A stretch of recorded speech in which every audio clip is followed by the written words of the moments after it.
it really hard not having anyone that I could look up to and have a role model. So I've now really strived to be that person for other people. It's clear when you have a diverse team, you have much more diversity of thought that's going into these conversations. If we're empowering diverse teams, we're going to create products that better resonate with society. Hi Georgina, welcome to the podcast. Thanks for being here. I guess to kick off, it'd be good just to get an introduction from yourself. Who are you? What do you do in the world of tech? Sure, thanks so much for having me. So, hey, I'm Georgina. I'm a senior engineering manager at sooo. Through my career, I've worked full stack across product, customer, and platform teams. And now I'm currently heading up 2 teams at sooo, looking at how we do end-to-end delivery through both internal tooling as well as customer-facing applications of our data. And then more generally in my career, I've done a lot of work on DEI, things like talks, mentorship, as well as I'm now in my 2nd year of being a delegate for UNWomen UK. Nice. And I know you took quite an unconventional path into tech, right? So what's your journey been? Yeah, a little bit unconventional. I started off as a structural design engineer at McLaren in their Formula 1 team, and through that I got involved in the methodologies that we're using for these structural analysis processes. So the structural analysis was taking the design of parts of the race car, applying the forces they'd see on the track and making sure that the design was such that they wouldn't break and they were lightweight. So looking at the processes we used for that analysis and coming up with best practices, streamlining them and then automating them. Decided I really liked the automation side of things, so focused quite a lot more on that and ended up teaching myself Python. And then lockdown hit. The whole of the Formula 1 industry went on furlough and I switched over and moved into software. Nice. And you said you've done a lot around DEI within the industry and across communities. So what does diversity mean to you in the world of tech, and why is it so important? For me personally, it was really important because I joined engineering industry, and at McLaren there were 4 female engineers out of 200. I found it really hard not having anyone that I could look up to and have a role model that was similar to me. So I've now really strived to be that person for other people. But then on top of that, there's this layer where I really believe that if we're empowering diverse teams, we're going to create products that better resonate with society and empower our end users as a result. I feel like if you don't have that diversity in the team that are building that product, it's then not going to have as much of an impact on society as we need. Mm-hmm. Yeah, I guess that was my next question in terms of success of the product and the business as well. It's probably something people don't realise as much. So how do you create more awareness around that, and what do you do internally to prove that it's something that's of high importance? It's clear when you have a diverse team, you have much more diversity of thought that's going into these conversations. You get a lot more engagement as a team, and as a result you can have these better discussions on how to build the tech, and you're thinking from a lot of different viewpoints. And even if you're not outright discussing, how would a diverse person use this product, you're just having a lot of different viewpoints that lead into a technical solution. Mm-hmm. As well as that, you're looking at how are product designers building this thing? Have they thought about X, Y, and Z? Because to me as a user, this doesn't make sense. And so you then drive that improvement of the product. How we then discuss it internally in terms of DEI, it's more like an unspoken thing most of the time. I think in software particularly, we're really lucky where people really appreciate that there is an issue around diversity, and I don't think that's the case necessarily for other industries, particularly not other industries that I've been in. So we don't necessarily need to have the conversation on why diversity is important. I think that underlying understanding is there. It's then how do we actually get the diversity that we need? And that's where equity and inclusion really come into play. And then I think there's a lot that we can do internally on promoting equity and inclusion, making sure that we're doing like very inclusive policies, or even just the way that we write our technical documentation. I have a really awesome mentee who is dyslexic, and as a result writes really great documentation, because she writes documentation that she will then understand. So it's things like just adding more diagrams can make such a difference in that respect. Yeah, like the equity and inclusion, I think, comes into policies, like making sure that people feel safe. I think the need for diversity, that understanding is there already. Yeah, definitely. And then on like equity and inclusion, like what can we do to make sure like we're promoting it in the right way? I think the most important thing is speaking to the people that are impacted by certain policies, and making sure that you're putting in changes that actually they want and they need. And what people don't necessarily understand is that a lot of these policies that are targeting more underrepresented groups, I don't think people necessarily understand that they benefit everyone as a whole. So like if you take parental leave, having equal paternal and maternal leave will benefit everyone, because then fathers or other parents can take more leave than just having a maternal leave and then a separate parental leave. Yeah. And I know when we were speaking like previously to film in about like the conference that you attended, and there's a lot of like talking points but probably not enough action. So like what can we action to make things better? This was on UN 68 Commission on the Status of Women, and one of the interesting stories, which is why I say we need to ask the people that are impacted, was, I can't remember which country was talking, but they were saying how there was this really bright 15-year-old student from a rural village. She was really exceeding academically, but then a family from a neighbouring village propositioned her family for marriage. And normally in this country, like that's a done deal. Whereas this father really broke the mould and actually asked his daughter what she wanted.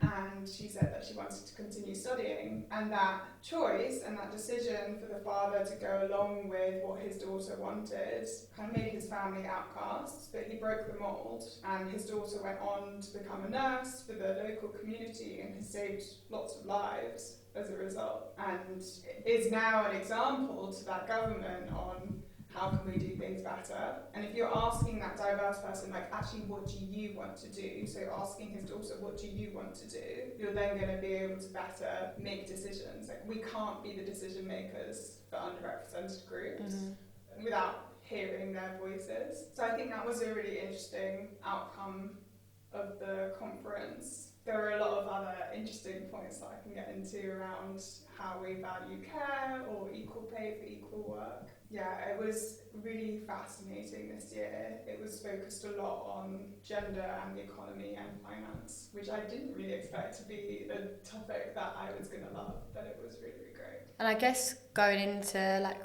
what you mentioned about like hearing from the underrepresented, how do we like foster an environment where people feel like they can speak up? Like what can we do in the working environment so that they can actually like get their point across and feel heard? Yeah, it's a really good question. It's a lot on making sure you create a psychologically safe space for your teams, as well as making sure that you're creating a space where people can ask those difficult questions and can give you that difficult feedback. I actually really enjoyed reading, I think it was Radical Candor, so it's not exactly the most out there book, but I really try and ask for feedback in every single one-on-one, give my team that space to make sure that they can like continuously help me help the team improve. Another space to try and create this psychologically safe environment is doing wellbeing retros. So gathering as a team and discussing wellbeing, like how is everyone doing, like how are you doing at work, how are you doing personally? Because let's face it, like if something's going on in your personal life, it's going to affect you at work. And it's important for the team to know how that affects you and how they can help support you through it. And what I really found with having these wellbeing retros was that it really starts to create this space where people then feel much more open for challenging discussions and starting to understand that, oh, okay, this person's giving me feedback and I understand that actually it's not for criticising me, it's so that we can improve as a team. And we're working more as a team, we're having those discussions. Interesting. And I think just going back to, like you said, you had lots to say about like equal pay and care. I was going to ask around like pay disparity. So like it'd be good to get a bit more context around what your kind of findings were around those areas. Yeah, so it was an interesting panel from the Nordics, and the Nordics they're the leading countries as well as New Zealand on gender equality. So it was very interesting to hear them have a panel discussion on how they're not doing that well, and how they have so much to improve in the areas that they were looking to improve. But a lot around the pay discussion was equal pay for equal work. So looking at, for instance, like the care industry and nursery workers having to deal with like a lot of physical labour, a lot of noise from kids screaming, and that sort of thing, and how that's actually quite similar to construction workers in a sense. But the pay disparity between the two was quite a lot. I think this was in Iceland. There's a lot to do, like in terms of how government and industry structure pay, but then I think there's also stuff you can do within a company. So things like, putting the salary range on job adverts, or making sure you're being transparent in the pay bands, so publishing your pay bands. And if you can't publish pay bands for whatever reason, then at least giving an employee an understanding of where they fall within their salary band. It helps foster those discussions. It helps someone say, okay, but why am I not where I expect to be? And then it also helps you provide better feedback and helps that person understand like what gaps do I need to grow in order to achieve this level. Or it helps the other way around and makes a manager think, oh, actually, I don't really know why you're not. And helps have that conversation, and it helps as this kind of auto-correcting mechanism. And then of course we have the gender pay gap report. And I know there's a lot of negativity around this, but I think when it's used correctly and done by companies with the right intentions, it can really help. It can help highlight any problems. But if you break down that data to like a more granular level, so looking at like an engineering function versus a people ops function, and within those functions, like what's the gender pay gap there? And then breaking it down further, like thinking about managers versus individual contributors, and what's the pay gap across managers and what's the pay gap across individual contributors, and can really help you understand any root causes on that pay gap and hopefully address them. And if you still find that you can't address it through like salaries, then perhaps addressing it through, some companies have a lot of junior women and not so many senior. So then you can look at, okay, well, what in our company is stopping women progress, or why are we not attracting more senior women? And it helps to identify any of these underlying problems and find solutions to them. And as like a woman in tech yourself and in like a leadership position, is there like any initiatives where, if you look back like throughout your career, that like really like helped you, like probably supported you being like where you are now? Because obviously like female representation and leadership level in tech is just really small. So like what else can be rolled out to help others like follow the same sort of path that you did? Yeah, I've been really selective with the culture of companies that I've gone to when I transitioned into software. And I think that's really helped me progress quickly. So looking for companies where I think there's a lot to learn from, like people to learn from, but also the tech is challenging enough and diverse enough that I can have a lot of different learnings. And then also making sure that the companies that I'm going into really care about personal development and growth. So making sure that I have time set aside to learn. I've had some really great bosses and a couple of really great mentors whilst I was at my previous company, and they made sure that I had time set aside, like half a day every week, to do that learning, and that's really helped accelerate my growth. And then where I am now, we have a full day every other week where people can focus on learning, but not just that.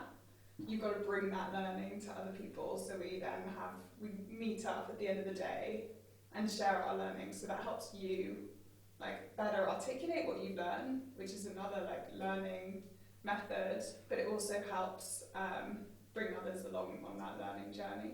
And I guess there's a lot to look at from like a D&I standpoint to be like negative around in the world of tech, but I also think there's been a lot of like progression and growth over the last like few years. Has there been anything that you've seen that has been like really like impressive to you in terms of like the progress that's been made? I'm not sure. I think it's interesting, as the economy dips a bit, it seems like the first things to go are like resources on DEI or resources on climate, and these sort of kind of what can be seen as side projects. And I really think that I've seen that by like quite a lot of really amazing, talented people in the DEI space have unfortunately lost jobs. They now got them back, so I think we're going back up again. What I think has been positive is with the massive exponential growth of AI beginning of last year, there's certainly more awareness on this is a really pressing issue now, and we need to focus resources on this. Otherwise, we're going to be developing and building something that is inherently biased because it's learned from a really biased data set, and it's not going to represent all the users, and it's going to severely bias everything else that we're then going to build on top of it. So I think, yes, that's terrifying, but it's brought about a better awareness, and I think that's something that we then need to capitalise on going forwards. Yeah. So what do we do with like the time pressure of AI and the way the diverse representation, like as it currently stands, isn't where it needs to be? So how do we like get to where it needs to be? This is kind of my point on we need diverse people working on these problems. Yeah. They'll build better solutions that better resonate with society. Yeah. And without that, I think we're really going to struggle. So my focus is how do we get these underrepresented groups in tech? How do we make sure that they realise like this is a career path that they can go down, and it's a really great career path with lots of different options that I love software. I feel like there's something for everyone within this industry. Now I think the pressure is on to get a better representation across tech in a variety of roles. And then for the people currently working on AI, my plea for them is to build it with more diverse groups in mind. So again, going back to speaking to these people and actually really understanding who they are as people, what they need, and why current society doesn't function properly for them. Yeah, it's really interesting. I think definitely need to hear more from those people to like get their opinions, and for us to be able to actually drive change, it has to come from someone who actually experiences it themselves, right? So going back to, you mentioned like when you're interviewing, culture is really important for you. So are there any like interview tips like you'd have for like women or like anyone from like an underrepresented background to like navigate their way through an interview process? Yeah, I think keeping in mind that interview process is definitely a two-way street. You have to find out if this company matches your values just as much as they have to find that out. I think something that I learned quite early on in my career was where my lines are. So like what lines am I unwilling to cross? And that kind of equates to what my fundamental values are. So for me, I need to work in a company that puts people first and really values the people that are working on their products. That's personally how I think the best products are built and how you get really empowered teams building them. I mean, one thing I did was I kind of put together a list of things I like in my current role to do with culture, things that I don't like and what I think is missing. And then I structured questions around those things to make sure that the next company had that sort of culture that I was looking for. You're never going to get it 100% right. Like, you can't find out everything from an interview process. Even though the software interview process can be quite long, it's still not going to tell you everything. The other really great thing that I did was reaching out to people from that company directly on LinkedIn. You'd be surprised how many people reply. And because you've reached out directly, you're going to get a better feel for how they think the culture is. And then go from there. And I guess if you flip it from like a hiring perspective and you want to ensure like you have a diverse hiring process, like what would you do from a hiring standpoint? It's really difficult. So there's a lot of research to say that things like take-home tests aren't as good for diverse candidates, particularly candidates who have care and responsibilities at home. It's a lot harder to dedicate the time to them. But then additionally, there's things to say that certain profiles don't respond well to the pressure of a live pair programming task. So what I've tried to implement is what I hope is a nice balance of a very small take-home part with a live part that is building on top of that. That way, hopefully I'm minimising the amount of time that you have to spend at home doing this, and the live, you're coding on something familiar, so hopefully that kind of balances it out. It's not an exact science. Yeah. I think interviewers also need to be aware of like what a diverse profile might bring to the team, but also making sure that they become more aware of any unconscious bias that they might have and trying to weed that out from the interview process as much as possible. And the UN committee community, can you tell us a bit more about that and the importance of it? Yeah, so UNWomen UK is what I'm part of, and it's a really awesome team of delegates. I think last year, we were about 2,000 delegates. This year, I think we were 7,000. Wow. So growing really quickly. And it's just great to be in a space with a lot of like-minded people, all striving for a lot of change in different ways, and also from completely different backgrounds and industries. I should say it's for men, women, non-binary, whatever gender you are, you're more than welcome to join. The more people we have from different genders, the better the outcomes are going to be. All the work stems from this 2-week conference that the UN hosts called the Commission on the Status of Women. I doubt you've heard of it, which really upsets me, but that's fine. But it's basically COP for gender. It's just as big as COP, but no one knows of it, unfortunately. And from this 2-week conference, us as delegates kind of put together what our learnings are, and then all the delegates, well, as many as possible delegates meet, and then we come up with key themes. So last year it was voice, choice and safety. It was all around digital, the theme was last year. So I then joined a safety project where we were looking at online safety and creating a platform and a space where victims of abuse can have resources and get help, and they can report the abuse, and then we collect. This is the idea. It's not there yet, but we would then collect all of that anonymized data to then go and show to these big online companies and corporations to say, you need to change because of all of these statistics.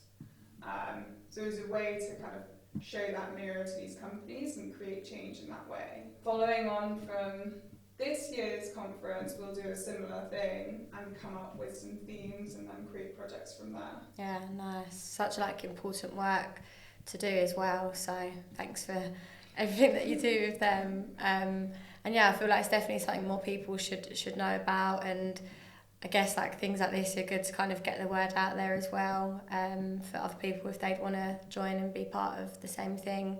And then I guess like on like the events side, like conference side of things, that's something that you like attend quite a lot of as well, right? So do you think like tying that into personal brand, what would you say like how important is like your personal brand in like the work that you do as well, and tying that into like diversity?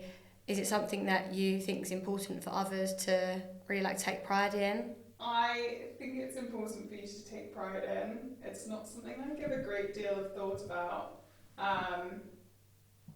I think what's really important isn't like your online brand necessarily, but just really understanding like in terms of what are my values, what are the lines that I don't want to cross, or I don't want other people to cross, and how I then move forward with that. I think that's more important. With the, I guess, more personal branding beyond just like my internal, how I view myself and how I want other people to view me. It's useful, is what I would say, because it gives me a platform where I can talk about things that are really important to me. I think that's really how we're having this conversation, is because you found me on LinkedIn, where I talk about mentorship or like interesting things that I find interesting in the tech world at the moment, and also like how do we bring underrepresented groups into tech. I haven't quite narrowed my online brand because I had a lot of different interests, and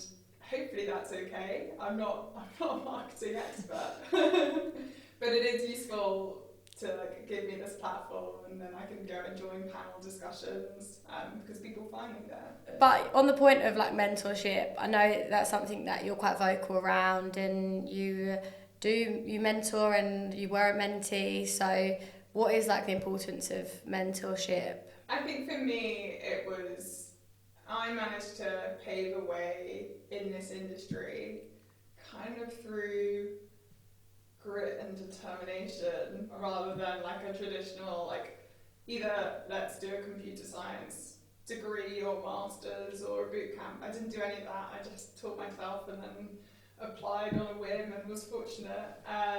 So for me, I started it because I wanted to help someone else with that journey and then navigating those early days through the software industry. And then I just think it's really important to help underrepresented groups, especially because they might have a tougher time with it, not seeing people that are like them, so not really seeing a clear path for progression. But I definitely found that a lot harder when I didn't have any women that I could look up to.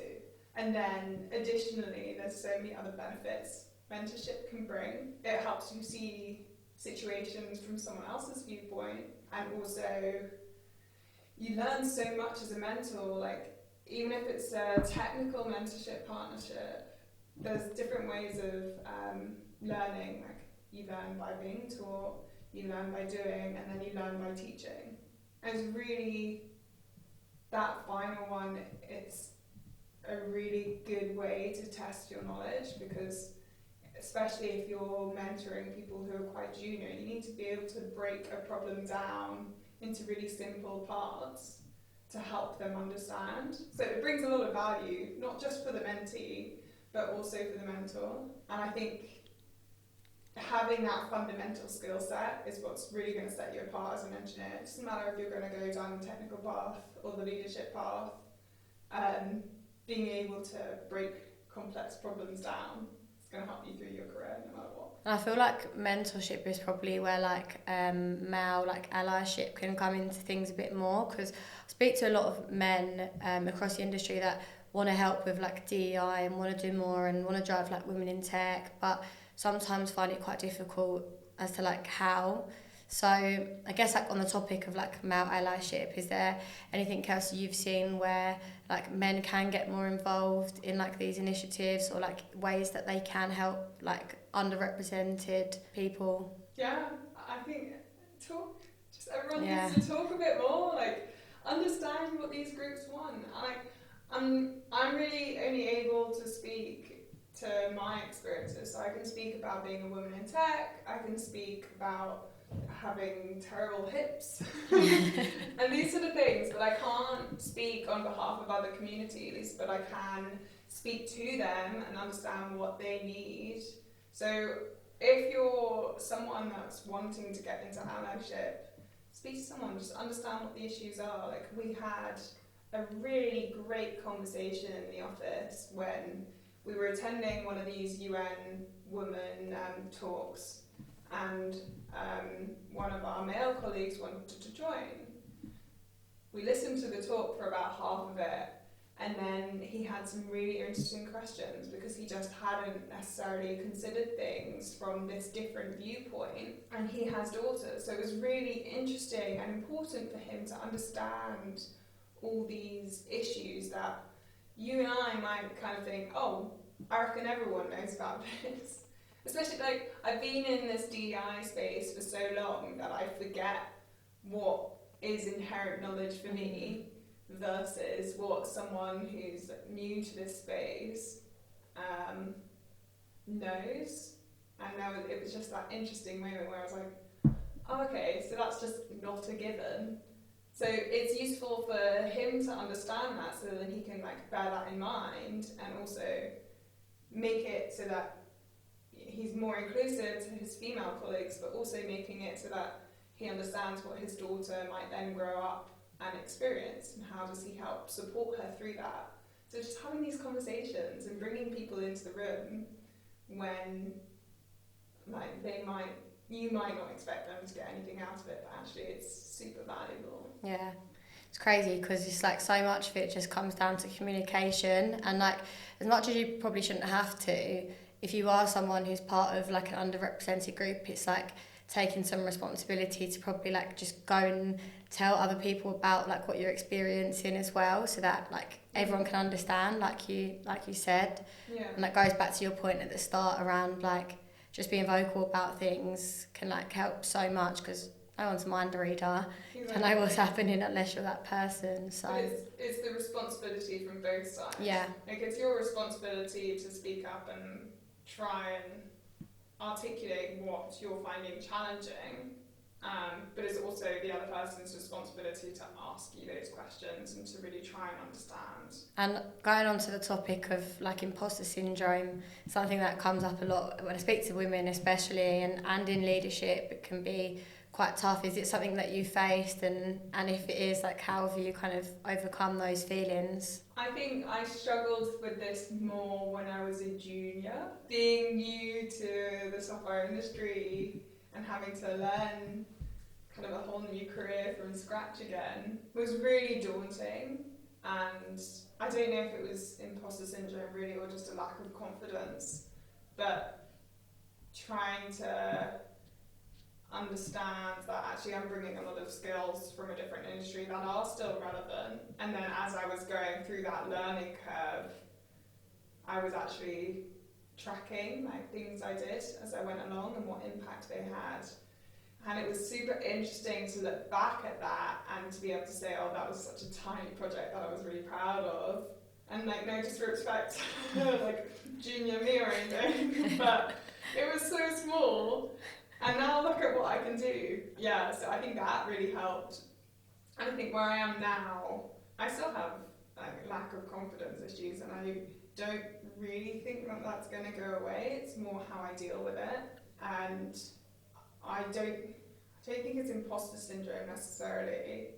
It's more, okay, I hear these things that I'm like, oh, I think I could do a better job there, and that sort of thing. But I'm much better at switching it into, okay, well, how can I then improve? And I'm much better at asking questions and like trying to gather feedback. And I'm like, if you're just really open, not everyone's perfect. I'm quite open about, okay, I know I can improve in this thing. So asking someone directly, what do you think I'm doing well there? Or what do you think I'm missing? Or I did this thing to try and like improve communication in the team. So I had both my teams doing a sprint review, for instance.